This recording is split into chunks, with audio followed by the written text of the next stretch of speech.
आता आपले 5 मिनटं झालेले, तेल गरम करायला पण ठेवलेलं होतं. आता हे तेल गरम झालं की नाही हे पाहण्यासाठी आपण हे जे काही लवंग मिरीचे दाणे आहेत त्याच्यात टाकून पाहिजे. ते वर आले म्हणजे समजावं की आपलं तेल हे छान असं गरम झालेलं आहे. तेलाचा वास पण छान यायला लागतो.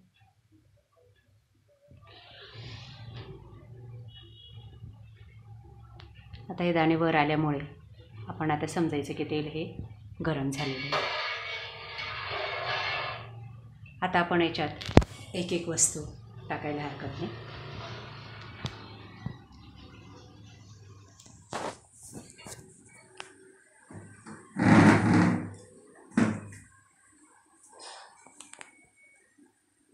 तेव्हा तेल उकळतंय मध्ये.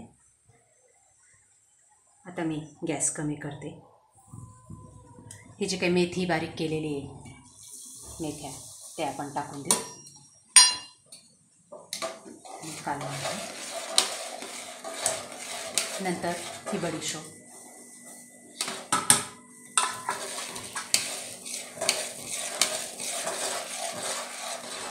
ही लवंग मिरी वेलदोडे चिपोरे ही टाकायची. जायफळ. त्याच्याने आता मी गॅस बंद करते. आपलं तेल भरपूर तापलेलं आहे. हिंग वेलदोडे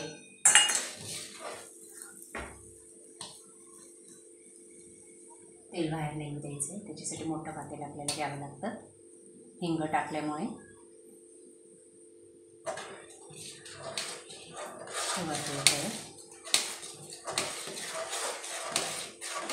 आता हिंगही आपला छान असा तळला गेला आहे उकळत्या तेलामध्ये.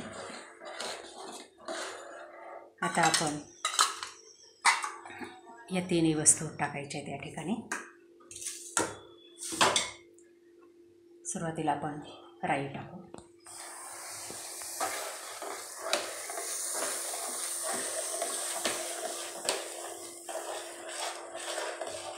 व्यवस्थित कालवून घ्यायचे.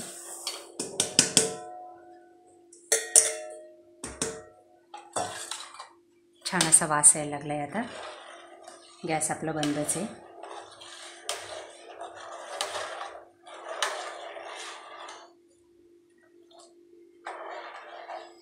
राई डाळ पण आपली आता थोडीशी लालसर झाली बघा उकळत्या तेलात टाकल्यामुळे. आता ही मिरची टाकायची थोडी थोडी.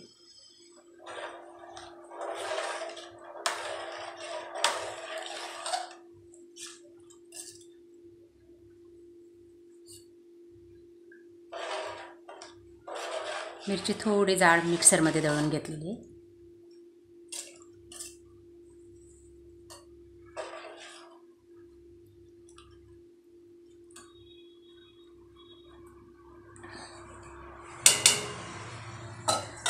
अशा पद्धतीने केलेलं लोणचं अतिशय चविष्ट लागत असतं आणि वर्षभर टिकतं सुद्धा. मागच्या वर्षी मी असाच एक व्हिडिओ आपल्या चॅनलवर टाकलेला आहे. तोही आपल्याला काही अडचणी आल्या तर बघा आणि अशा पद्धतीने लोणचं करा. मिरची व्यवस्थित मिक्स करून घ्यायची.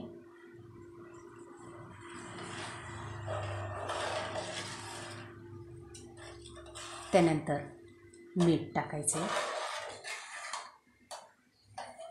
1 किलो मीठ होतं आपलं, तेवढं लागतंच. तेही व्यवस्थित मिक्स करून घ्यायचं.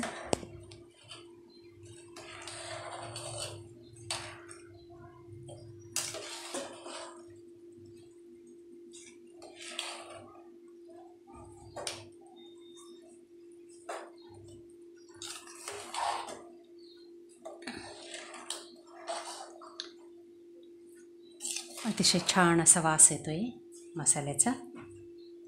आता आपल्याला हळद टाकायची त्याच्यात.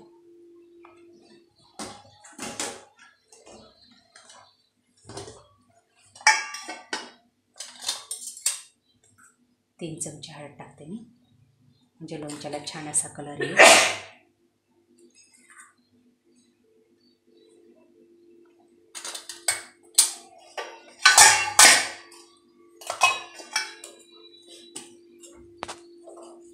पुन्हा एकदा व्यवस्थित कालवून घेऊ. बघा आता सर्व मिश्रण अतिशय व्यवस्थित झालेलं आहे. तेल पण भरपूर आहे. आता आपल्याला ही जे काही मसाला आहे तो गार होऊ द्यावा लागेल, थंड होऊ द्यावा लागेल 4-5 तास. थंड झाल्याशिवाय लोणचं भरायचं नसतं. व्यवस्थित मिक्स होणंही गरजेचं आहे तो मसाला. आता हे पातेलं असंच पडू द्यायचं, वरून जाळी झाकून द्यायची आणि गार होऊ द्यायचं. तोपर्यंत आपण हे ज्या काही कैऱ्या फोडलेल्या आहेत या कैऱ्याही वाळतील. एका साडीवर हे सर्व पसरून द्यायचे आहेत. 60 कैऱ्या आहेत त्या. 60 कैरींसाठी आपण हे लोणचं बनवतोय.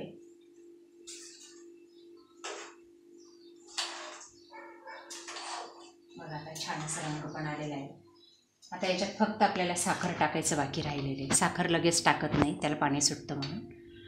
हे जे मीठ आहे, मसाला आहे, तो थंडगार झाल्यानंतर ज्यावेळेस आपण या फोडींना तो लावू लोणचं भरताना, त्यावेळेस याच मसाल्यामध्ये साखर टाकून द्यायची. 1 किलो साखर टाकायची आणि मग तो हा मसाला या फोडींना लावायचा आणि आपल्या लोणच्याच्या बरणीमध्ये तो भरायचा आहे. तो कसं भरायचा तोही मी पुढच्या व्हिडिओमध्ये मला सांगणारच आहे. तोपर्यंत व्यवस्थित राहा. थँक्यू.